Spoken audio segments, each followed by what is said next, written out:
Good morning. तर आज आहे आषाढी एकादशी म्हणजेच देवशयनी एकादशी. आजचा दिवस म्हणजे विठ्ठल भक्त आणि श्री विष्णू भक्त यांच्यासाठी खूप महत्त्वाचा आणि पवित्र दिवस मानला जातो.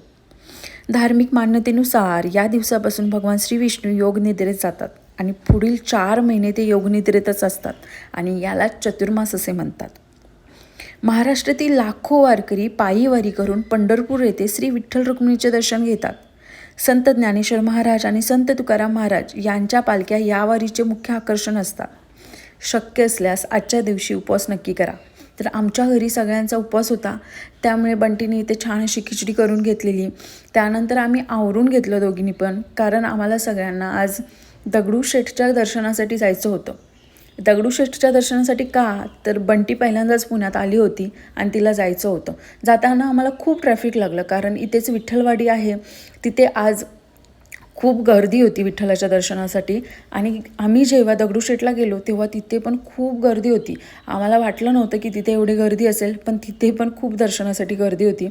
दर्शन घेतलं, त्यानंतर थोडाफार नाश्ता केला आणि आम्ही दोघी गेलो तुळशीबागेत. तुळशीबागेत इकडे तिकडे थोडं फिरलो, थोडीशी खरेदी वगैरे केली आणि त्यानंतर पुन्हा आलो घरी. खूप कंटाळा आलेला, थोडासा चहा घेतला आणि त्यानंतर आम्ही दोघी पण स्वयंपाकाला लागलो. वरीचा भात आणि मस्त शेंगदाण्याची आमटी केली आणि असा होता आमचा आजचा दिवस. बाय.